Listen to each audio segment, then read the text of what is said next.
Oi, meus amores, eu sou a professora Lara e estou muito feliz pelo fato de a RF ter me feito esse convite para estar aqui com vocês hoje, explicando um pouquinho, trazendo um pouquinho da minha experiência em relação ao EMA para vocês. E hoje, esse é exatamente o tema da aula, A ideia aqui é desenrolar um pouco esse texto que eu sei que gera muita dificuldade em muitos de vocês.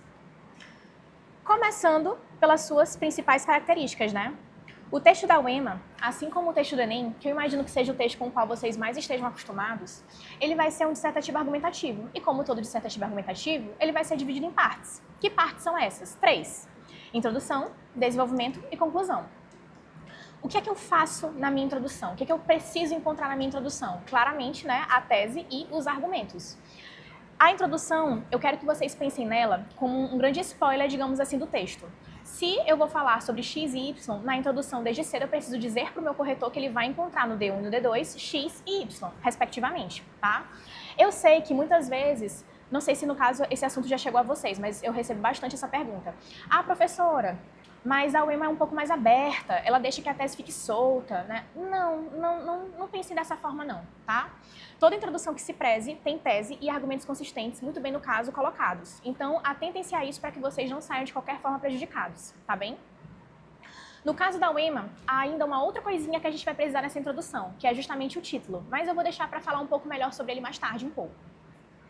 Parágrafos de desenvolvimento.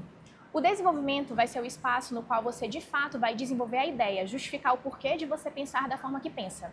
É o espaço em que você, no caso, vai tentar mostrar para o corretor que você está certo em afirmar aquilo que afirma. Porque é desse jeito que, inclusive, você faz com que o seu texto seja o quê? Convincente, persuasivo, que também é uma característica desse dissertativo argumentativo. E, por fim, mais ou menos importante, nós temos a conclusão, que é um espaço de finalização e retomada. Professora, aqui funciona como no Enem, que eu preciso dizer quem vai fazer, como vai fazer, por quê? Não funciona como no Enem. O Enem, ele exige de vocês direção propositiva, problematização. A UEMA não. Na verdade, os temas da UEMA, eles são muito mais reflexivos do que qualquer outra coisa. E, de novo, o dissertativo argumentativo, em sua essência, ele não pede essa intervenção, ele não pede que uma proposta seja elaborada, que um problema seja resolvido. Ele pede que as ideias sejam finalizadas e retomadas. E é exatamente isso que vocês farão aqui. No caso da UEMA, vocês têm título, vocês têm tese, tema, argumentos, repertório, vocês têm 1000 coisas. Peguem essas 1000 coisas e tentem retomá-las da forma mais natural possível, certo? E, voltando rapidamente, impessoal. O que é um texto impessoal? Um texto em que você não necessariamente está travar algum tipo de comunicação com aquele que está lendo. Então, evitem, não usem, na verdade, expressões como eu, nós, a gente, você. Tudo isso não vai ser visto com bons olhos por essa banca, por qualquer banca, na verdade, em relação ao dissertativo argumentativo, Então, tentem ao máximo lançar mão dessa linguagem mais impessoal, na qual você não se coloca diretamente nesse texto para travar uma conversa, um diálogo com quem está lendo, Passada essa parte, eu trago para vocês os critérios avaliativos. Se vocês pararem para analisar com calma, vocês naturalmente já são avaliados em todos eles no que diz respeito ao quê? Ao Enem. Eu até trouxe aqui uma espécie de comparativo para a gente, no caso, mostrar, Para eu, no caso, mostrar para vocês. A começar por essa competência bem aqui. Atendimento ao tema proposto. Vocês são avaliados em relação a isso aqui na competência de número 2 do Enem. Coesão entre as partes do texto. 4. Coerência dos argumentos. Se a gente for levar a redação ao pé da letra, só essa redaçãozinha, a gente pensa logo na 4, mas não. A verdade é que nessa competência aqui no Enem, vocês são avaliados na competência 3. Atendimento ao tipo de texto proposto. 2. E domínio padrão culto da língua. 1, que no caso aqui vai ser 5. Quem não apareceu aqui, mais uma vez, como no caso eu tinha colocado para vocês ainda agorinha, 5. Elaborar a proposta de intervenção. O que, de novo, mostra pra gente que a UEMA não faz questão dela, e é justamente por não fazer a questão dela que eu nem encorajo que você lance mão dela. Tente fazê-la, certo? E aí, o que cada uma dessas competências vai dizer pra gente? A primeira, atendimento ao tema proposto, vai dizer o seguinte: atenda-o plenamente, apresentando relações intertextuais pertinentes, com marcas claras de autonomia na escrita. Apresente amplo conhecimento de mundo e amplo conhecimento formal, com abordagem temática completa, que revela sua capacidade autoral, além de contribuir para as reflexões críticas suscitadas pela temática. Portanto, o atendimento ao tema exige uma reflexão crítica, que leva ao desenvolvimento analítico do tema proposto, revelando a capacidade autoral em seu desenvolvimento. Perfeito? Em relação a essa abordagem temática completa, eu tenho uma dica para dar para vocês. preciosíssima, valiosíssima, grava isso. Na introdução, sempre tenta utilizar todas as palavras do tema, preferencialmente Ctrl+C, Ctrl+V. Então o tema trouxe, sei lá, fome no Brasil, coloca na introdução, fome no Brasil. Exatamente da forma como, no caso, ele te colocou. Ah, Lara, mas por vezes, dependendo do tema, esse Ctrl+C, Ctrl+V, ele não fica natural, ele fica péssimo, na verdade, concordo. Às vezes realmente acontece. O que vocês podem fazer nesse caso? Trazer as palavras de qualquer forma, só que não necessariamente da forma como elas foram colocadas, na ordem que elas apareceram lá no recorte, lá no tema, certo? O importante mesmo aqui é que todas apareçam, todas estejam presentes, porque isso te ajuda a não fugir dessa abordagem que o tema naturalmente espera. A introdução é o norte do teu texto, garante que esse norte esteja apontando para o lugar certo, porque se ele estiver apontando para o lugar certo, naturalmente os parágrafos subsequentes vão acompanhar. Isso é maravilhoso, é isso que no caso a gente espera, tá? Coesão entre as partes do texto. Essa competência aqui é um pouquinho complicada por quê? Certamente você já deve ter ouvido falar que a UEMA tem uma implicância um pouco maior em relação a esses mecanismos coesivos. Isso é verdade? Com toda certeza. Com toda certeza, a gente percebe isso a partir dos recursos, a partir das fofocas que a gente consegue coletar, a partir, inclusive, principalmente, do desempenho de vocês na prova, certo? O que é que ela quer dizer pra gente? Apresente seu texto de forma coesa, utilizando adequadamente os elementos coesivos, tanto quanto a sequenciação das ideias, quanto a retomada por referenciação. Intra e interparágrafos. O que é o intraparágrafo? É aquela expressão que você vai utilizar dentro do parágrafo para garantir que as ideias, os períodos façam sentido. Interparágrafos, aqueles operadores, aqueles mecanismos que vão estar fora do parágrafo para garantir que um parágrafo converse com o outro. Então, por exemplo, é errado eu colocar no meu segundo parágrafo de desenvolvimento um contudo se a relação que eu realmente quiser estabelecer for de adversidade, de forma alguma. E é interessante, de novo, que essa relação seja explicitada, apontada na introdução. É errado eu colocar um ademais se a ideia for de soma? Não. É errado eu colocar um consequentemente se a ideia for de consequência? Não. Então, o que vai dizer se está certo ou se está errado? A relação que, no caso, você quer estabelecer. Com presença de subordinações adequadas, sem ambiguidades. Eu volto já aqui. Portanto, a coesão textual diz respeito à ligação das partes dentro do parágrafo e entre parágrafos, ou seja, intra e inter, com escolhas vocabulares que colaboram na construção do projeto de texto, contribuindo efetivamente para a articulação dele como um todo. Perfeito? Em relação a isso da ambiguidade, eu tenho um ponto a comentar com vocês que também conversa diretamente com a competência de número 5 aqui na UEMA, que é a competência que fala sobre gramática, tá? Por quê? Vocês devem ter essa impressão de que o texto do Enem é muito técnico, e de fato ele é técnico. Então, entre utilizar nele uma linguagem mais conotativa e outra mais denotativa, é interessante sim que vocês fiquem com a denotativa, ou seja, que vocês prezem por aquele sentido literal das palavras. Na UEMA, por sua vez, a gente tem um pouquinho mais de liberdade. Mas o fato de a gente ter um pouquinho mais de liberdade para fazer essas brincadeiras no título e até mesmo ao longo da argumentação, já que a banca é um pouco mais literária e tudo mais, já que a gente tem um pouquinho mais dessa liberdade, é interessante que a gente tenha também um pouquinho mais de quê? De cuidado. Por quê? Porque, por vezes, ao não utilizar a palavra com o sentido que de fato ela apresenta, denotativamente apresenta, a gente pode cair no erro de criar o quê para o nosso texto, para o nosso corretor? Uma ambiguidade. E dependendo de como ela seja entendida, isso te prejudica. Então, apesar de a UEMA dar um pouquinho mais de liberdade para isso, eu ainda assim teria cuidado. Eu ainda assim, talvez, iria me ater ao sentido mais clássico, digamos assim, mais denotativo, mais certo das palavras, tá? A não ser que você traga esse sentido conotativo da forma mais amarrada possível, de modo que ele não tenha, o corretor, como entender de outra forma, senão aquela que você apontou, certo? Continuando, eu trago para vocês agora a coerência dos argumentos. Uma pergunta que eu sempre escuto. Professora, o título na UEMA é obrigatório com toda a certeza da vida. E por que eu posso afirmar isso com toda a certeza da vida? Porque o edital já traz isso pra gente. Bem aqui ele diz, produza um texto com título que efetivamente contribua para a sua construção semântica, ou seja, é um título que faça sentido. O título tem a obrigação de ser criativo? Não. Mas ele pode ser criativo? Com toda certeza. É interessante que ele seja criativo? Não tenha dúvidas. Mas qual é de fato a obrigação dele? Existir e fazer sentido. Com as 3 partes macro, a saber, introdução, desenvolvimento e conclusão, que cumpram a sua função textual, além de apresentarem progressão das ideias expressas. Essa parte da progressão é importante, porque por vezes vocês escolhem argumentos muito próximos, e a impressão que eu tenho, eu como corretor, é que vocês não saíram do lugar, ficaram girando. Então, ter atenção, isso aqui é importante. O texto produzido deve apresentar clareza de ideias, sem qualquer problema de coerência local ou global, com fluidez do projeto de dizer, de forma claramente perceptível ao leitor. Portanto, o texto deve estabelecer uma relação lógico-semântica consistente entre tema, as ideias apresentadas e o projeto, e naturalmente com esses conhecimentos também extratextuais.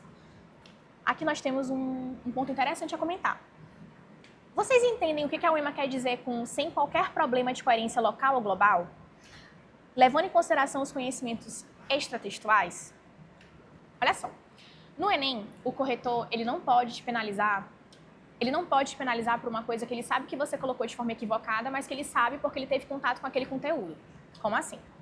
Eu li, por exemplo, Morte e Vida Severina. E você utilizou na sua redação Morte e Vida Severina, de João Cabral de Melo Neto. E por eu ter lido esse livro, eu sei que você mentiu, que você errou, que você criou uma história que não existiu naquela obra. Eu posso te penalizar por causa disso? Não. No Enem eu não posso. Porque eu não posso levar a mão do meu conhecimento externo para poder corrigir o teu texto.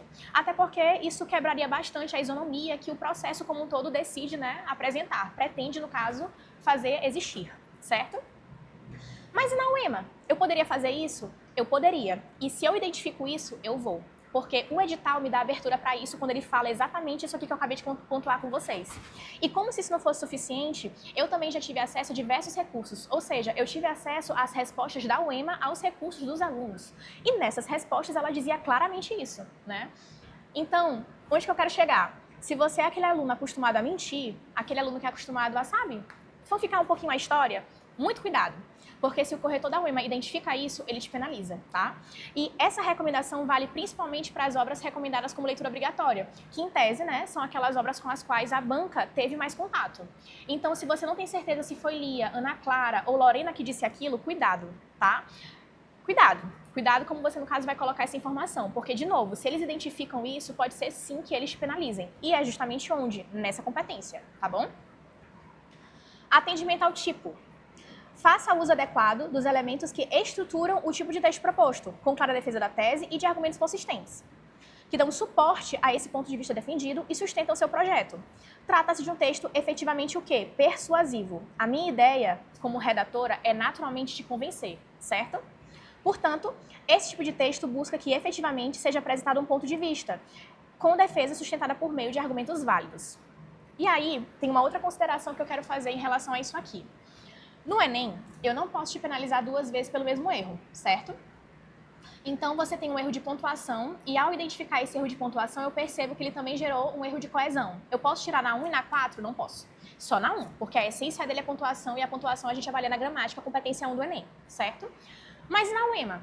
O mesmo erro pode te penalizar várias vezes? Por mais que ela diga que não tenha dúvida de que sim. Isso pode acontecer. Por que pode acontecer? A gente consegue perceber pela própria redação das competências. Eu posso muito bem dizer que você não entendeu direito o tema que foi proposto. Como você não entendeu direito, você não conseguiu buscar argumentos interessantes, consistentes, para desenvolver aquele ponto de vista. E dessa forma você acabou o quê? Não me convencendo, não conseguindo me persuadir.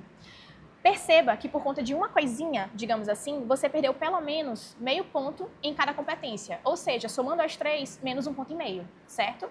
Onde que eu quero chegar? Na UEMA, vocês necessariamente precisam ter atenção redobrada. Porque uma coisinha, dependendo da interpretação que o corretor tenha, naturalmente vai te penalizar em mais de um ponto, em mais de uma competência. Então, assim, o 10 é um pulo, do 10 é um pulo para chegar no 8, no 8,5. Justamente por conta dessas considerações que eu estou aqui fazendo para vocês.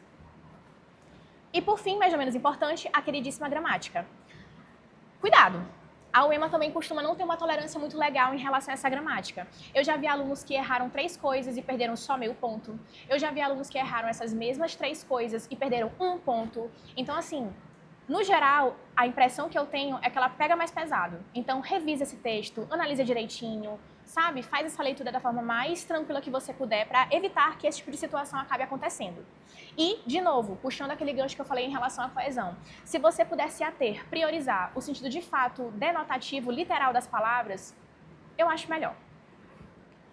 Demonstre pleno domínio, do registro formal da modalidade de escrita da língua portuguesa, norma culta padrão, tanto nível lexical quanto morfológico, sintático, ortográfico, sem marcas de oralidade.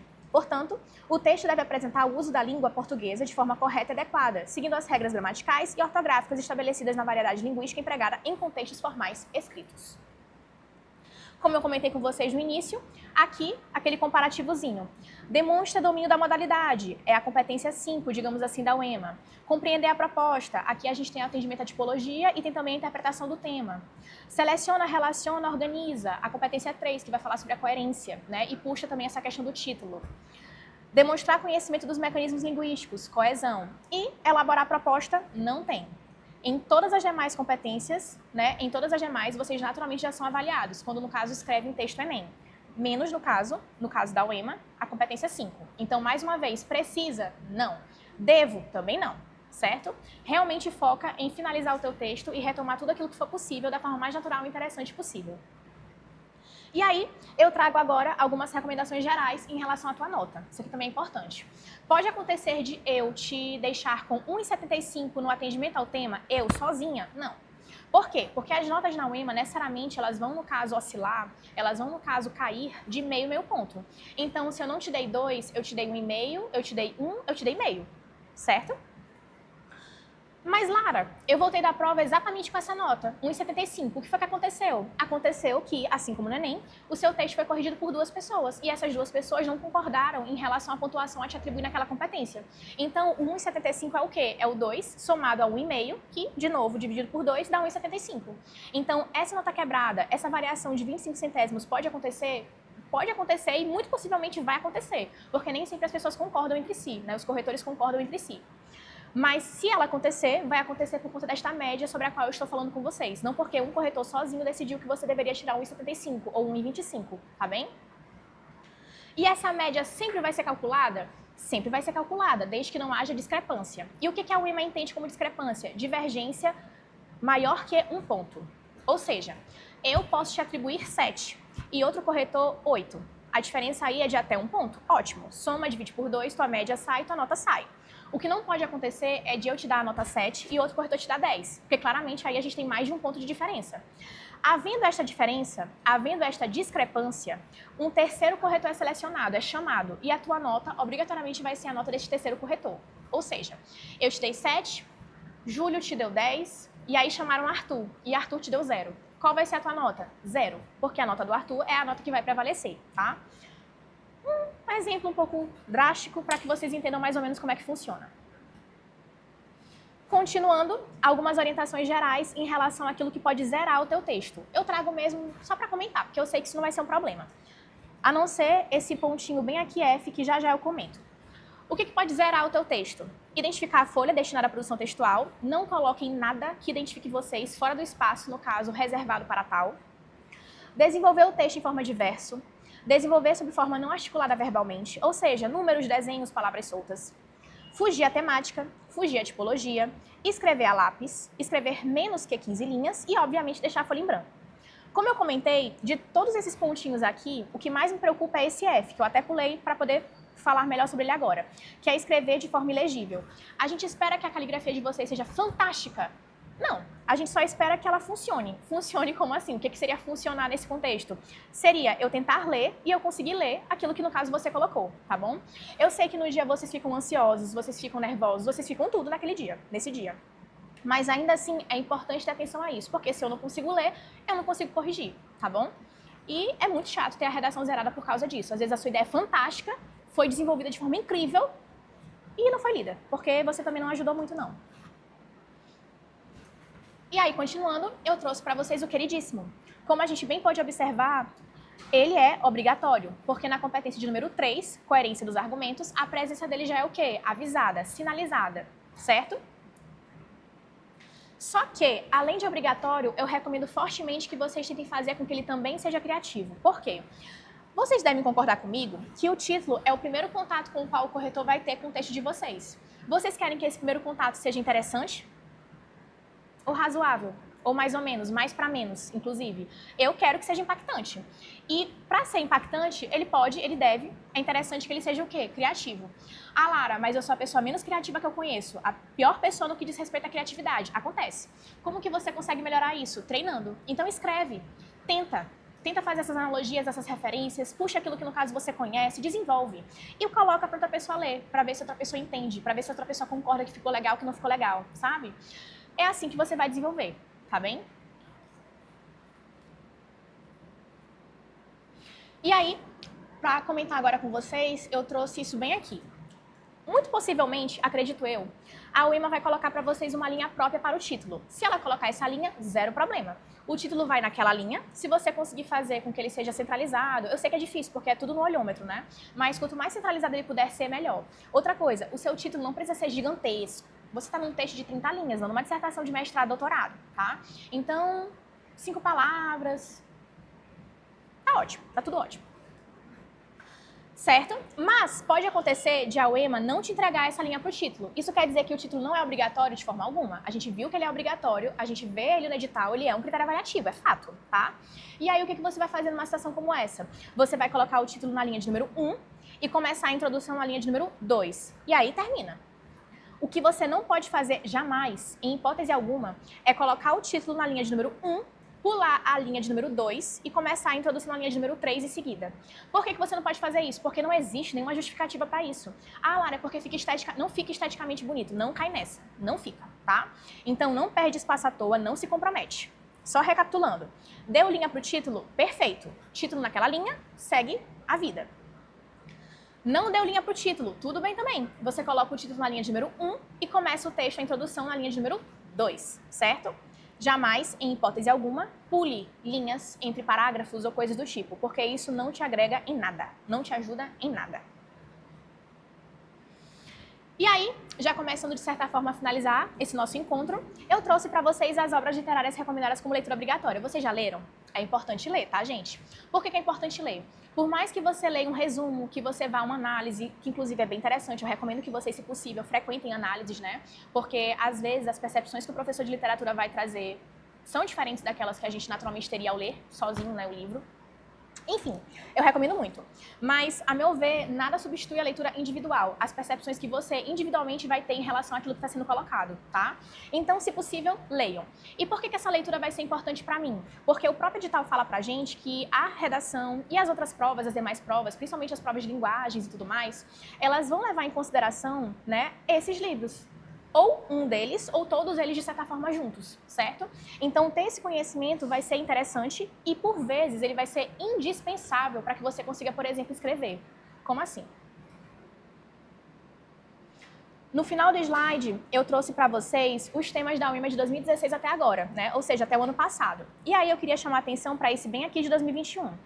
Naquele ano, obviamente, o livro, que foi, no caso, solicitado, recomendado como leitura obrigatória, eu adoro essa expressão, ela está presente no edital, tá? Eu não estou inventando, não. O livro que foi recomendado como leitura obrigatória foi Macunaíma. E aí o tema foi, Macunaíma representa de fato o brasileiro como ele é? Por quê? Mas aí vamos lá. Você não leu Macunaíma, você não sabe se ele é herói, se ele é anti-herói, você não sabe se esse livro é modernista ou não. E pasme, o texto motivador não te motivou. Você consegue escrever bem essa redação? Provavelmente não. Provavelmente não. E esse é o tipo de coisa que a gente percebeu se replicar no ano subsequente, que foi 2022. Que importam a solidariedade e o amor. Viver na igualdade é apodrecer num charco. O que é isso? Isso aqui é um trecho de Canaã, Graça Aranha, que também, naquele momento, naquele ano, era o quê? Livro recomendado como leitura obrigatória. Naquele ano, tinha uma imagem ao fundo e o trecho de onde esse tema saiu. Então, se você não leu Graça Aranha, se você não sabia naquele contexto quem era Lentz, quem era Milkau, se você não leu Maria Firmina dos Reis, A Escrava, eu acho que você teve mais dificuldade para produzir essa redação, naturalmente. Então, gente, não cheguem no dia da prova sem um mínimo de noção em relação às obras, ao contexto histórico, aos personagens, porque esse conhecimento pode agregar em alguns pontos e em outros pontos a ausência dele vai ser fatal, tá? Lara, eu sou obrigada a utilizar todas as obras, ou pelo menos uma dessas obras no meu texto? Não, obrigação você não tem. Mas não foram as obras recomendadas? Então são obras que a UEMA espera que você, às quais você tenha tido acesso, né? São obras que a UEMA espera que você tenha tido acesso de alguma forma. Então, é interessante que sim, você tenha esse contato, tá? E o que eu posso falar em relação a essas obras? Muita coisa. Você pode falar da escola literária na qual a obra se insere. Então, por exemplo, ela é modernista, ela é surrealista. Naturalmente, ao fazer parte dessas escolas, essas obras vão trazer essas características, certo? E são características que podem ser abordadas numa prova de literatura, numa pergunta de literatura e também na redação, quando você quiser fazer uma analogia, contextualizar, e por aí vai.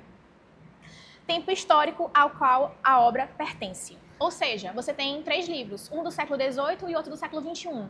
Esses livros, eles se aproximam? Eles se diferenciam? O que eles têm em comum? O que eles têm de diferente? Essas relações também são interessantes para você construir argumentos, né? Análises. Ah, esse problema aqui é recorrente. E isso é percebido a partir desse livro, que é do século XVIII, e desse outro do século XXI. Então, perceba, há séculos separando uma obra da outra. E ainda assim, os problemas que cada uma traz, né, se mantêm. Vida/morte do autor. É claro que o contexto no qual aquele autor se insere vai influenciar aquilo que ele vai produzir. Isso é natural. E a gente consegue perceber isso muito claramente a partir dos livros desse ano, tá? Principalmente, talvez, em relação a Cantos à Beira-Mar, de Maria Firmina dos Reis. A vida que ela levou, a pessoa que ela era, influenciou na forma como ela escrevia, não tenha dúvida disso. Não tenha dúvida disso. Vida/morte/características dos personagens. Tanto esse ponto aqui, quanto esse último, vai saber desenvolver melhor aquele que leu, tá? Porque talvez numa análise, no resumo, esses pontos aqui não sejam tão bem trabalhados, tá? Vida/morte/características dos personagens. Quem é Lia? Quem é Ana Clara? Quem é Lorena? Qual é a estrutura familiar de cada uma? Todas elas tiveram pais extremamente presentes em suas vidas? Todas elas têm problemas com drogas? E diálogos, situações descritas. Perfeito? Tudo isso e mais pode ser naturalmente utilizado por vocês. Para a gente começar a encerrar o nosso encontro, eu trouxe alguns lembretes. O primeiro deles diz respeito à proposta de redação. É importante, gente, ler tudo, tudo, sem exceção. E aí, para falar sobre isso, eu quero inclusive voltar a esse tema bem aqui do charco. O ano era 2022. Eu vou até desenhar aqui para vocês uma coisinha. Meu Deus, eu tenho algum problema em relação a isso. Mas calma, calma, manter. Abre aqui de novo. E aí eu vou bem aqui. Exatamente, cheguei. Exatamente. Eu vou rapidamente desenhar para vocês mais ou menos como que a folha de redação era. A prova, o tema se apresentou. Como eu falei para vocês, tinha uma imagem, né? Ela ficava assim meio ao fundo. Aí tinha um texto, que era justamente um trecho de Canaã, Graça Aranha, obra recomendada para aquele ano. Tananana. Aí bem aqui tinha justamente isso que apareceu como tema, que importam a solidariedade e o amor. Embaixo tinha um outro textinho. Esse outro textinho a maioria não leu, porque julgou desnecessário. Ele começava com aquilo que vocês, de certa forma, já são acostumados a ver e a saber. Ah, escreva um texto dissertativo argumentativo, em prosa, língua portuguesa, enfim, a maioria achou desnecessário.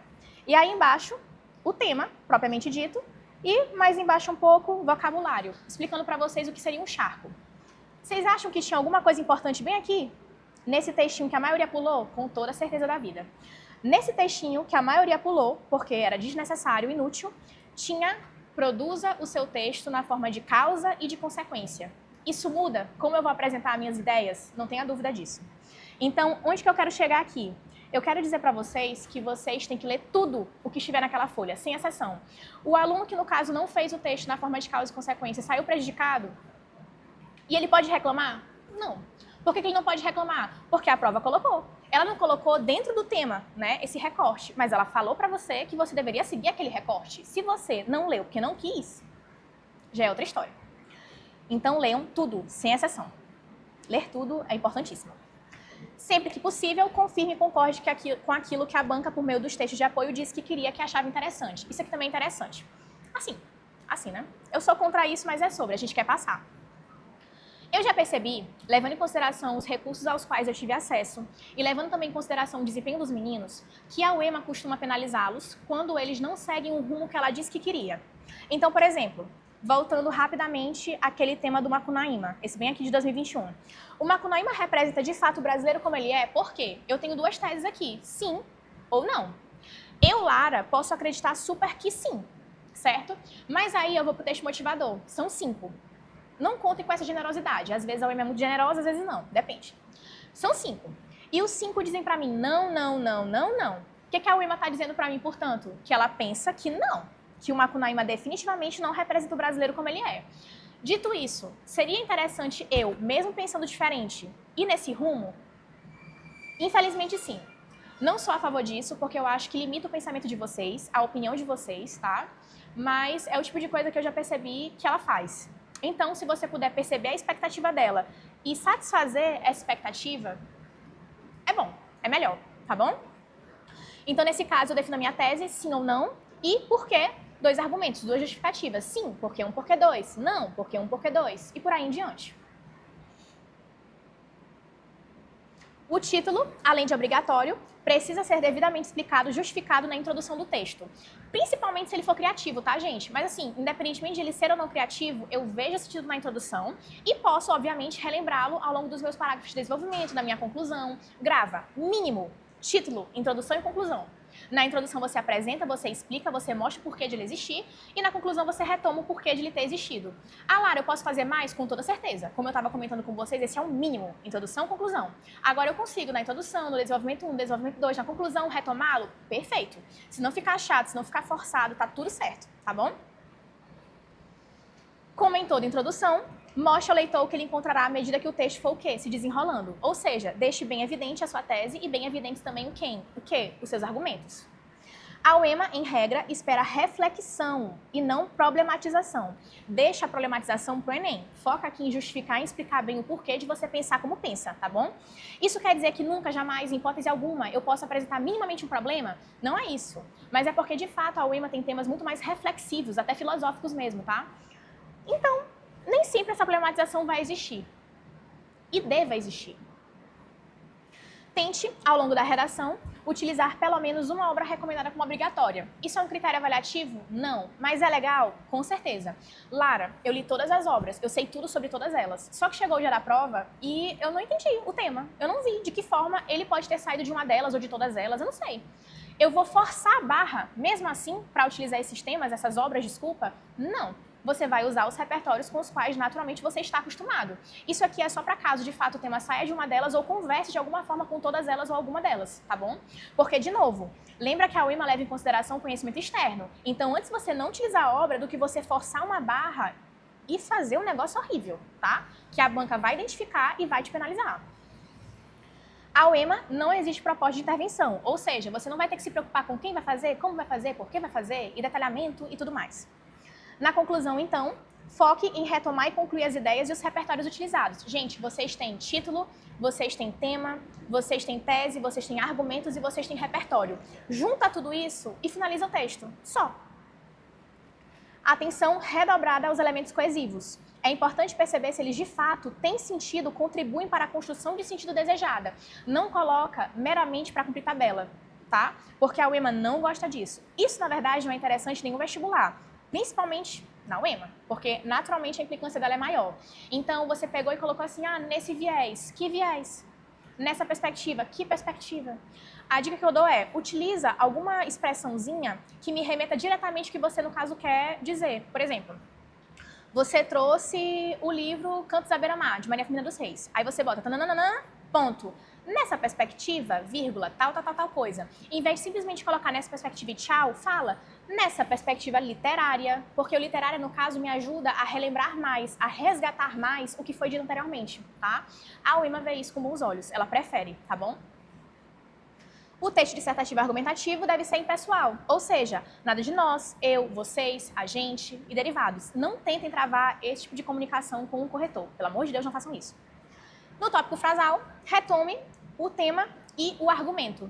A essência do tópico frasal, a lógica dele é retomar o argumento, fato. Mas na UEMA, retoma o argumento e o tema. Se dá um pouquinho mais de trabalho. Por quê?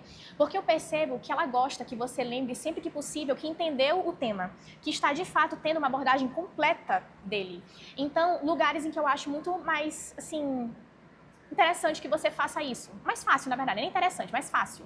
Tópico frasal, que é o início daquele parágrafo, e a finalização do parágrafo. Posso fazer isso ao longo do parágrafo? Não só pode, como deve, sempre que possível, né? De forma que não fique, obviamente, super repetitiva. Mas nesses espaços é mais fácil você conseguir fazer tudo isso com qualidade, tá bem? E isso vai te ajudar no atendimento ao tema proposto. Aqui, como eu estava comentando com vocês, são os temas de 2016 até o ano passado, até agora, certo? E aí eu quero comentar duas coisas aqui. A primeira, vocês perceberam que a UEMA adora uma pergunta? Percebam que praticamente todos os temas, os últimos temas, né, foram construídos a partir disso. Isso é um problema? Eu não acho. Se eu te faço uma pergunta, o que eu espero de ti? A resposta. Você responde, né, e você justifica. A resposta, tese, as justificativas, os argumentos. Fim, tá bom? Outra coisa que eu queria comentar em relação a isso é em relação ao tema do ano passado. O tema, no caso, que traz consigo esse ou. Onde é que ele tá? Tá aqui. Vocês devem concordar comigo que esse ou não soma, né? Ele exclui. Isso muda a interpretação? Com certeza. Então, justiça social, uma condição da trajetória humana ou uma viagem em vão? Se eu for defender que é uma viagem em vão, naturalmente, a justiça social não pode ser uma condição de trajetória. Se eu for defender que é uma condição da trajetória, naturalmente, não tem como essa justiça ser o quê? Uma viagem em vão. São coisas que se excluem. Então, nesse texto, você poderia defender que é uma condição e uma viagem. Se você fez isso, você se prejudicou e se prejudicou bastante. Porque a tendência é que você tenha entrado em contradição. Porque isso aqui por si só já vai ser uma contradição, tá bom? Então, lembra, se o tema trouxer para você esse ou, você precisa fazer uma escolha. E lembra que eu falei de abordagem temática completa? Que eu recomendei que você utilizasse todas as palavras do tema? Além de escolher um lado, negue explicitamente o outro. O que isso quer dizer? Eu, por exemplo, vou defender que é uma condição da trajetória humana. Então, eu vou colocar lá na minha tese. A justiça social é uma condição da trajetória humana. Por causa disso e por causa daquilo. X e Y, meus argumentos. E é por esse motivo que não é o quê?